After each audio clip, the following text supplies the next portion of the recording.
இப்போ வந்து பார்த்திங்கன்னா இது என்னோடய வண்டி அப்படிங்கிறதுனால வந்து பார்த்திங்கன்னா எல்லாமே வந்து பாசிட்டிவாக வந்து நான் வந்து சொல்லிடக்கூடாது.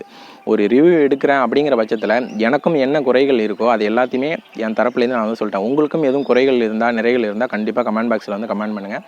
என்ன இந்த வண்டியை பற்றி பெருமையாகவே சொல்லிக்கிட்டு இருக்கீங்க, ஒன்றும் குறைகள் ஒன்றும் இல்லையா அப்படின்னு வந்து கேட்டிங்கன்னா கண்டிப்பாக இருக்குங்க. என்னென்னு வந்து பார்த்திங்கன்னா,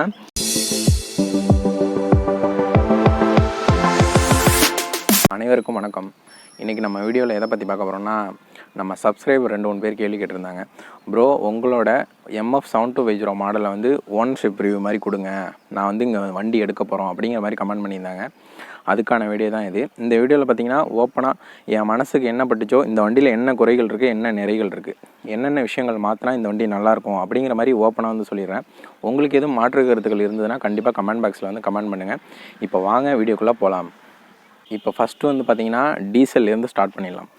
இந்த டிராக்டர் வந்து பார்த்திங்கன்னா ஒரு 50 HP டிராக்டரு. இந்த டிராக்டர் கூட வேறு எந்த பிராண்டு டிராக்டர் வந்து நீங்கள் கம்பேர் பண்ணாலும் இந்த வண்டி அளவுக்கு டீசல் கொடுக்குமா அப்படின்னு கேட்டிங்கன்னா கண்டிப்பாக கொடுக்காது. இது என்னால் அடித்து சொல்ல முடியும்.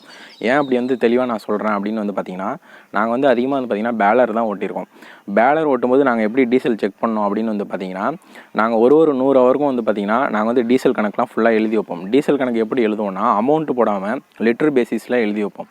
அப்படி லிட்டர் கணக்கில் எழுதுகிறப்போ 100 ஹவருக்கு எவ்வளோ டீசல் ஆவரேஜாக ஓடி இருக்குன்னு வந்து பார்த்திங்கன்னா 1.70, அதாவது 1.25 லிட்டர் தான் வந்து பார்த்திங்கன்னா இந்த வண்டியே ஓடி இருக்குது 1 ஹவருக்கு பேலர் ஃபுல்லாக. இந்த வண்டியில் பார்த்திங்கன்னா நாங்கள் பேலரை தவிர்த்து எந்த ஒரு இம்ப்ளிமெண்ட்டுமே நாங்கள் வந்து ஓட்டினதில்லை. அதே நேரத்தில் இந்த வண்டி மாடலில் சில ஃப்ரெண்ட்ஸ்லாம் வந்து வச்சுருக்காங்க. அவங்க வண்டிலாம் நான் ஓட்டி பார்த்துருக்கேன்.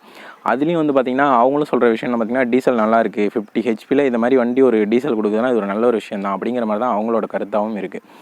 அடுத்த விஷயம் வந்து பார்த்திங்கன்னா இந்த வண்டி கம்ஃபோர்ட் வந்து பார்த்திங்கன்னா ரொம்ப ஸ்பேஸ்ஃபுல்லாக இருக்குது, ரொம்ப ஃப்ரீயாக இருக்குது. இந்த வண்டி ஓட்டுறதுக்கு எந்த ஒரு இடைஞ்சலுமே இல்லை.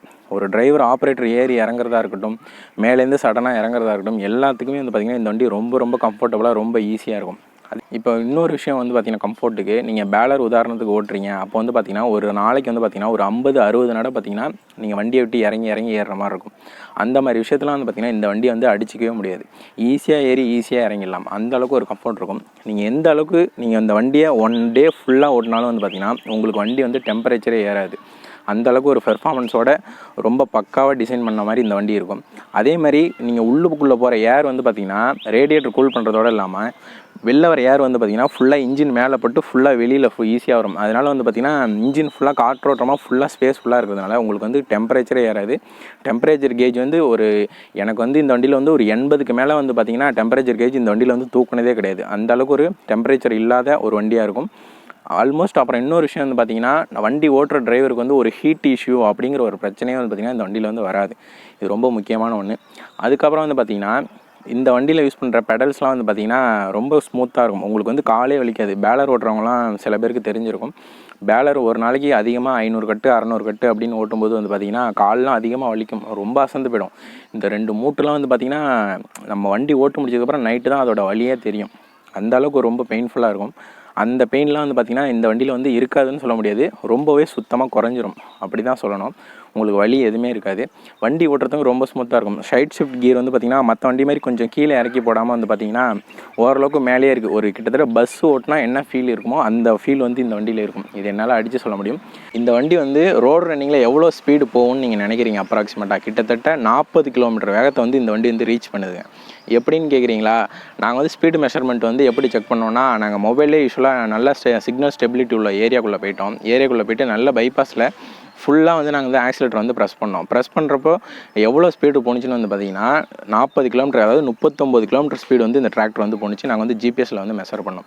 இன்னொரு விஷயம் பார்த்திங்கன்னா, இந்த வண்டி வந்து கர்நாடகா இது மாதிரி லாங் டூர்லாம் எடுத்துகிட்டு போகிறீங்க, பேலர் மாட்டி ஏதோ ரொம்ப லாங் எடுத்துகிட்டு போகிறீங்க, ஒரு 300 கிலோமீட்டர் போகிறீங்க, 500-600 கிலோமீட்டர்லாம் போகிறீங்கன்னா இந்த வண்டி எடுத்துகிட்டு போனீங்கன்னா உங்களுக்கு வந்து ஒரு டயர்ட்னஸே இருக்காது. வண்டி ஓட்ட அவ்வளோ ஆசையாக இருக்கும். அப்படி ஒரு பக்காவான ஒரு டிசைன் உள்ள வண்டி. எல்லாமே அட்வான்டேஜாக சொல்கிற, டிஸ்அட்வான்டேஜ்லாம் இல்லையா அப்படின்னு கேட்டிங்கன்னா கண்டிப்பாக இருக்குது. இந்த வீடியோ தொடர்ந்து பாருங்கள், நான் பின்னாடி வரிசையாக நாங்கள் வந்து சொல்கிறோம். இப்போ இதில் இந்த வண்டியோட அட்வான்டேஜில் இன்னொரு விஷயம் என்ன பார்த்திங்கன்னா, சில வண்டிலாம் பிடிஓ பெர்ஃபார்மன்ஸ்லாம் வந்து பார்த்திங்கன்னா ஒரு 15-16 இந்த ரேஞ்சில் இருந்தால் தான் பார்த்தீங்கன்னா உங்களுக்கு வந்து பிடிஓ நல்ல பெர்ஃபார்மன்ஸ் இருக்கும். ஆனால் இந்த வண்டிலாம் வந்து பார்த்திங்கன்னா ஒரு 13 ஆர்பிஎம் நீங்கள் வச்சாலே வந்து பார்த்திங்கன்னா பிடிஓ வந்து நல்ல பெர்ஃபார்மன்ஸோடு உங்களுக்கு வந்து இருக்கும். அதே நேரத்தில் ஃபஸ்ட் கியரும் ரிவர்ஸ் கியரும் வந்து பார்த்திங்கன்னா பேலருக்கு வந்து ரொம்ப இம்பார்ட்டன்ட். அப்படி இருக்கிறப்போ நீங்கள் வண்டி ஃப்ரண்ட்டில் போயிட்டு இருக்கும்போது பார்த்திங்கன்னா ரிவர்ஸ் கியர் போடலாம், ரிவர்ஸில் வரும்போது பார்த்திங்கன்னா ஃபஸ்ட் கியர் போடலாம். அந்த அளவுக்கு ஒரு கியர் பாக்ஸ் வந்து ரொம்ப ஒரு கட்டமைப்போட சூப்பராக இருக்கும். இது ரொம்ப ஒரு நல்ல விஷயம். பேலர் நீங்கள் ஓட்டுறீங்க அப்படின்னு வந்து பார்த்திங்கன்னா தாராளமாக கண்ணை மூடிட்டு வந்து இந்த வண்டி வந்து எடுத்துடலாம். இது என்னோட சஜஷன். இப்போ இன்னொரு விஷயம் வந்து பார்த்திங்கன்னா சில பேருக்கு வந்து நம்ம எடுக்கிற டிராக்டர் வந்து எல்லாரும் பார்க்கணும், எல்லாரும் பார்க்குற மாதிரி ரொம்ப அழகான தோற்றத்தில் இருக்கணும் அப்படின்னு நினைப்பாங்க. அவங்களாம் வந்து பார்த்திங்கன்னா தாராளமாக இந்த டிராக்டர் வந்து எடுக்கலாம். இந்த டிராக்டர் எடுத்துட்டிங்கன்னா நீங்கள் ரோட்டில் இனிஷியலாக போயிட்டீங்கனாலே இந்த வண்டி என்ன இவ்வளோ பெருசாக இருக்குது, என்ன இவ்வளோ நீட்டு ஹைட்டாக இருக்குது அப்படின்னு கண்டிப்பாக எல்லாருமே பார்ப்பாங்க. அந்தளவுக்கு ஒரு அக்ரெசிவான லுக் உள்ள ஒரு வண்டி தான் இந்த வண்டி. இன்னொரு அட்வான்டேஜ் என்ன அப்படின்னு வந்து பார்த்திங்கன்னா மற்ற வண்டி மாதிரி பார்த்திங்கன்னா இந்த வண்டி இந்த ஃப்ரண்ட் லிஃப்ட்லாம் உங்களுக்கு வந்து ஆகவே ஆகாது. இப்போ உதாரணத்துக்கு இதே 725 இந்த 5245 இந்த மாதிரி மாடல்லாம் வந்து பார்த்திங்கன்னா உங்களுக்கு வந்து ஃப்ரண்ட் லிஃப்டிங் வந்து அதிகமாக இருக்கும். ஆனால் இந்த வண்டி கொஞ்சம் நீட்டு கூடங்கிறதுனால வந்து பார்த்திங்கன்னா உங்களுக்கு வந்து ஃப்ரண்ட் லிஃப்டிங் அப்படிங்கிற வந்து வாய்ப்பு ரொம்ப குறைவாக தான் இருக்கும். அதே நேரத்தில் ரோடு ரன்னிங்கில் நீங்கள் ஒரு டிப்பர் மாட்டி ஓட்டுறீங்க அப்படின்னு வந்து பார்த்திங்கன்னா ரொம்பவே சூப்பராக இருக்கும் இந்த வண்டி.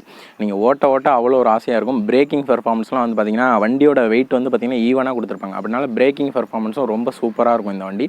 அதே நேரத்தில் ஹேண்ட்லிங் வந்து பார்த்திங்கன்னா ஒரு டிப்பர் போட்டு நீங்கள் வண்டி ஓட்டிங்கன்னா ஒரு பஸ்ஸு இல்லைனா ஒரு வேன் ஓட்டினா உங்களுக்கு ஒரு என்ன ஒரு ஃபீல் கிடைக்குமோ அந்த ஃபீல் வந்து பார்த்திங்கன்னா இந்த வண்டி ஓட்டினா உங்களுக்கு வந்து கண்டிப்பாக வந்து கிடைக்கும். ஏன்னா அந்த கிளட்ச் பிளேட்டோட டிசைன், கியர் பாக்ஸ் எல்லாமே வந்து பார்த்திங்கன்னா உங்களுக்கு அக்யூரேட்டாக கரெக்டாக இருக்கும். இதெல்லாம் ரொம்ப ஒரு நல்ல விஷயம். இந்த விஷயங்கள்லாம் பிடிச்சதுன்னா உங்களுக்கு தாராளமாக வந்து பார்த்திங்கன்னா இந்த வண்டி வந்து நீங்கள் வந்து எடுத்துக்கலாம். இப்போ அடுத்தது பார்த்திங்கன்னா இந்த வண்டி மெயின்டெனன்ஸ் ஃப்ரீ வண்டி தான், அப்படி தான் வந்து சொல்லணும். எந்த செலவும் இது வரைக்கும் நான் பண்ணல. இன்னும் சொல்லப்போனால் ரேடியேட்டர் தண்ணி கூட அப்பப்போ நாங்கள் வந்து மேக்கப் பண்ணி தான் விட்டுருக்கோமே தவிர ரேடியேட்டர் தண்ணி வந்து அந்தளவுக்கு எதுவுமே வந்து பார்த்திங்கன்னா இந்த வண்டியில் வந்து குறைஞ்சதே கிடையாது. நம்ம என்ன லெவல் மெயின்டைன் பண்ணுறோமோ அதே லெவல் இருக்குது. ஏன்னா டெம்பரேச்சர் ஏறினா தானே நமக்கு வாட்டர் லெவல் குறையிறதுக்கு அந்த மாதிரி வாய்ப்பே எதுவும் இல்லை. ரெண்டாவது வந்து பார்த்திங்கன்னா கிளட்ச் பிளேட்டில் வந்து இன்றைக்கு வரைக்கும் வந்து பார்த்திங்கன்னா ஒரு 1700 ஹவர் பார்த்திங்கன்னா நம்ம வண்டி ஓடி இருக்குது. இப்போ வரைக்கும் வந்து பார்த்திங்கன்னா கிளச்சில் வந்து ஒரு சின்ன ப்ளே கூட நம்ம வண்டியில் வந்து வைக்கல. வண்டி வந்ததுலேருந்து என்ன ப்ளே இருக்கோ அதே ப்ளே தான் இப்போவும் மெயின்டைன் ஆகுது. இது வந்து ஆப்ரேட்டர் கையிலையும் இருக்குது அப்படிங்கிற மாதிரி சொல்லலாம். வண்டியோட ஒரு கிளச் பிளேட்டோட ஒரு பக்கமான டிசைன் அப்படின்னு கூட சொல்லலாம். நீங்கள் அதேமாதிரி பேலர் ஓட்டுறதா இருக்கட்டும், ரிவர்சிபிள் எம்பிபிள் ஓட்டுறதா இருக்கட்டும், எல்லாமே வந்து பார்த்திங்கன்னா இந்த வண்டியில் ஓட்டலாம். ரொம்பவே சூப்பராக இருக்கும். அதே நேரத்தில் உங்களுக்கு ஹைட்ராலிக் லிவர்லாம் பார்த்திங்கன்னா ரொம்ப பக்கத்துலேயே இருக்கும். பக்கத்துலேயே இருக்கிறதோட இல்லாமல் ரொம்ப சென்சிட்டிவாகவும் ரொம்ப கைக்கு அடக்கமாக ரொம்ப ஈஸியாக இருக்கும். ஒரு விரலை வச்சு ஈஸியாக வந்து நம்ம நவுத்திடலாம். அந்த அளவுக்கு ஒரு கம்ஃபர்ட்டோட அதாவது நம்ம குனிஞ்சு ஆப்ரேட் பண்ணணும் அப்படிங்கிற ஒரு விஷயமே இந்த வண்டியில் வந்து இருக்காது. அப்படி இருக்கிறப்போ இந்த வண்டி வந்து நீங்கள் வந்து எடுக்கணும்னு நினைக்கிற வந்து தாராளமாக எடுக்கலாம். என்ன இந்த வண்டியை பற்றி பெருமையாகவே சொல்லிக்கிட்டு இருக்கீங்க, ஒன்றும் குறைகள் ஒன்றும் இல்லையா அப்படின்னு வந்து கேட்டிங்கன்னா கண்டிப்பாக இருக்குங்க. என்னென்னு வந்து பார்த்திங்கன்னா இந்த வண்டி வந்து பார்த்திங்கன்னா கொஞ்சம் வந்து ஸ்லோ பிக்கப்பாக இருக்குது. இதுதான் ஒரு முக்கியமான விஷயம். மற்ற வண்டிலாம் வந்து பார்த்திங்கன்னா நம்ம கிளச்சை விட்டதுக்கு சடனாக டக்குன்னு ஒரு பிக்கப் நமக்கு வந்து தெரியும். ஆனால் இது கொஞ்சம் லேட் பிக்கப்பாக இருக்குது. ஆனால் பிக்கப் பிடிச்சதுக்கப்புறம் நல்லா போயிடுது. இருந்தாலும் ஒரு லேட் பிக்கப்பாக தான் இருக்குது. இது வந்து செகண்ட்லேருந்து நீங்கள் தேர்டு மாற்றலாம், தேர்டுலேருந்து டாப் மாற்றலாம். பார்த்திங்கன்னா சடனாக வண்டி ஸ்பீடு வந்து ரைஸ் ஆக மாட்டேது. இது கொஞ்சம் சின்ன பிரச்சனையாக தான் இருக்குது நமக்கு. இப்போ அடுத்தது வந்து பார்த்திங்கன்னா சைடு கியர் வந்து கம்ஃபர்ட்டாக தான் இருக்குது. பஸ் ஓட்டுற மாதிரி எல்லாமே நல்லா தான் இருக்குது. நான் அதுக்கு எந்த வித மறுப்பும் சொல்ல. அதே நேரத்தில் லோ ஹை கியர்லாம் என்ன பண்ணிட்டாங்கன்னா காலுக்கு கீழே ரொம்ப கீழே கொண்டு கொடுத்துறாங்க. அது ஒரு டைம் பார்த்திங்கன்னா ரொம்ப குனிஞ்சு போடுற மாதிரி இருக்குது. வண்டி இனிஷியலாக ஸ்டார்ட் பண்ணுறப்போ ஒரு நடையும் பார்த்திங்கன்னா கீழே குனிஞ்சு நியூட்ரல் பண்ணிட்டு ஸ்டார்ட் பண்ணிட்டு மறுபடியும் குனிஞ்சு இது பண்ணிவிட்டு அதுக்கப்புறம் வண்டி மூவ் பண்ணுற மாதிரி இருக்குது. இப்போ நிறைய வண்டிலாம் வந்து பார்த்திங்கன்னா லெஃப்ட் சைட்லேயே வந்து பார்த்திங்கன்னா லோ ஹை கொடுத்துருக்காங்க. அந்த மாதிரி ஆப்ஷனில் வந்து கொடுத்திங்கன்னா இன்னும் கொஞ்சம் பெட்டராக இருக்கும். வண்டி ஓட்டுறதுக்கு நல்ல ஒரு கம்ஃபர்ட் வந்து இன்னும் எதிர்பார்க்கலாம். இந்த வண்டியில் நாங்கள் வந்து இன்னொரு ப்ராப்ளம் வந்து என்ன அட்டன் பண்ணுறோம் அப்படின்னு வந்து பார்த்திங்கன்னா நம்ம வண்டியில் பேலர் மட்டும் தான் ஓட்டியிருக்கோம். டிப்பர் போட்டு ஓட்டினதில்லை. ஃப்ரண்ட் வண்டியில் வந்து ஓட்டியிருக்கோம். ஃப்ரண்ட் வண்டியில் டிப்பர் போட்டு ஓட்டும்போது வந்து பார்த்திங்கன்னா வண்டி ஃபார்வர்டில் போகும்போது எந்த ஒரு பிரச்சனையுமே இல்லை. அதே நேரத்தில் ரிவர்ஸ் எடுக்கும்போது வந்து பார்த்திங்கன்னா ஓவர்லோடு கண்டிஷன்லேயும் சில இடம் ஈரமாக இருக்கும் இல்லையா, அந்த மாதிரி இடத்துலையும் சில கொஞ்சம் மேடான பகுதி இருக்கும். அந்த மாதிரி இடத்துலாம் ரிவர்ஸ் விடும்போது பார்த்திங்கன்னா வண்டி வந்து ரொம்ப திணறுது. வண்டி வந்து ஒரு ஆர்பிஎம்மில் சடனாக வந்து ஏற்ற முடியல, ரொம்ப தம்மாகுது. லோ கியர் சில இடத்துல யூஸ் பண்ணுற மாதிரி இருக்குது. இந்த மாதிரி பிரச்சனைகள்லாம் இருக்குது. இன்னும் சில இடத்துல வந்து பார்த்திங்கன்னா சில ஏரியாலாம் பார்த்திங்கன்னா இந்த கல்டிவேட்டர்லாம் பார்த்திங்கன்னா ஹை செகண்டில் ஓட்டுவாங்க. இந்த வண்டி ஹை செகண்டில் வந்து போக மாட்டேது, கொஞ்சம் திணறுதுன்னா நேராக போகிறப்போ போயிடுது. அந்த டேர்னிங்கில் திரும்பும்போது வந்து பார்த்திங்கன்னா கொஞ்சம் தம்மாகுது. அப்போ வந்து ஹை ஃபஸ்ட்டு மாற்றுற மாதிரி நாங்கள் ப்ராப்ளம்லாம் வந்து அட்டன் பண்ணுறோம். இப்போ இன்னொரு விஷயம் வந்து பார்த்திங்கன்னா இந்த வண்டியில் சில மாற்று ஏற்பாடுகள்லாம் பண்ணிங்கன்னா ரொம்ப நல்லாயிருக்கும் அப்படின்னு வந்து நினைக்கிறோம். அது என்னென்ன ஏற்பாடுகள்னு வந்து பார்த்திங்கன்னா இப்போ 50 HP வண்டிக்கு கீழே நிறைய வண்டி பார்த்திங்கன்னா ஷட்டில் கியர் வந்துருச்சு, லோ மீடியம் ஹைன்னு சொல்லிட்டு கியர்லாம் கொடுக்க ஆரம்பிச்சிட்டாங்க. இது மாதிரி நிறைய விஷயங்கள்லாம் இருக்குது. அப்படி இருக்கிறப்ப இந்த வண்டியிலும் வந்து பார்த்திங்கன்னா ஷட்டில் கியர் ஆப்ஷன் கொடுக்கலாம். அப்படி இல்லைன்னு வந்து பார்த்திங்கன்னா லோ மீடியம் ஹை அப்படிங்கிற ஒரு ஆப்ஷனாவது லெஃப்ட் சைடில் கொடுத்திங்கன்னா ரொம்ப நல்லாயிருக்கும். ஏன்னா ஆப்ரேட் பண்ணுறதுக்கு வந்து பார்த்திங்கன்னா நிறைய இம்ப்ளிமெண்ட்லாம் இப்போ உள்ள கண்டிஷனுக்கு யூஸ் பண்ணுறோம். அப்படி இருக்கிறப்போ வந்து பார்த்திங்கன்னா நம்பர் ஆஃப் ஸ்பீடு வந்து அதை கொஞ்சம் முன்ன பின்ன வச்சுக்கிற மாதிரி பார்த்திங்கன்னா கியர் பாக்ஸ் ஸ்பீடு வந்து தேவைப்படுது. இதை வந்து கொடுத்தா நல்லாயிருக்கும். இன்னொரு விஷயம் பார்த்திங்கன்னா நம்ம ஹைட்ராலிக் ஹேண்ட்லாம் வந்து பார்த்திங்கன்னா நம்ம பம்பை லாக் பண்ணால் தான் வந்து பார்த்திங்கன்னா அந்த ஹைட்ராலிக் ஹேண்ட்லாம் வந்து பார்த்திங்கன்னா அப்படியே நிற்கிது. நம்ம பம்ப் ஓப்பன்லேயே வச்சு வண்டி அப்படியே ஆஃப் பண்ணிட்டோன்னா கொஞ்சம் கொஞ்சமாக கீழே இறங்கிடுது. இதெல்லாம் கம்பெனிக்காரங்க கருத்தில் வச்சுக்கிட்டு ஹைட்ராலிக் ப்ராப்ளம் வந்து கொஞ்சம் சால்வ் பண்ணால் நல்லாயிருக்கும். அதே நேரத்தில் இந்த வண்டி வந்து பார்த்திங்கன்னா ரிவர்ஸ் எடுக்கிறப்ப ரொம்ப தம் ஆகுது, ஆர்பிஎம் வந்து ட்ராப் ஆகுது அப்படிங்கிற மாதிரி விஷயம்லாம் சொல்லுவேன். அதனால் கிரவுண்ட் பாக்ஸ் செட்டப்ஸ் வந்து கொஞ்சம் மாற்றி ஆர்பிஎம் ட்ராப் ஆகாத அளவுக்கு வந்து பார்த்திங்கன்னா இந்த வண்டி இன்னும் கொஞ்சம் ரெடி பண்ணிங்கன்னா இன்னும் கொஞ்சம் கஸ்டமர்கிட்ட போய் அதிகமாக ரீச் ஆகும் அப்படிங்கிறது தான் எங்களோட கருத்து. இன்னும் நிறைய வண்டியில் வந்துலாம் பார்த்திங்கன்னா இப்போது லேட்டஸ்ட்டாக சிங்க்ரோனோமஸ் கியர் பாக்ஸ்லாம் கொடுத்துட்டாங்க. இன்னமும் இந்த வண்டிலாம் சில கியர்லாம் அட்டைன் பண்ணும்போது பார்த்திங்கன்னா லைட்டாக மைல்டாக சவுண்ட் இருக்குது. அந்த சவுண்ட்லாம் அவாய்ட் பண்ணுற மாதிரி இன்னும் சிங்க்ரோனோமஸ் கியர் பாக்ஸ் அது மாதிரிலாம் நிறையா கொடுத்துட்டிங்கன்னா இன்னும் அதிகமான கஸ்டமர்கிட்ட போய் இந்த வண்டி இன்னும் ரீச் அடையும் அப்படிங்கிறது தான் எங்களோட கருத்து. எங்களுக்கு தெரிஞ்ச பாயிண்ட்ஸ் எல்லாத்தையுமே வந்து பார்த்திங்கன்னா உங்கள்கிட்ட வந்து கொண்டு சேர்த்துட்டோம். உங்களுக்கு எதுவும் மாற்று கருத்துகள் இருந்தால் கண்டிப்பாக கமெண்ட் பாக்ஸில் வந்து கமெண்ட் பண்ணுங்கள். மீண்டும் அடுத்த வீடியோவில் சந்திப்போம். நன்றி, வணக்கம்.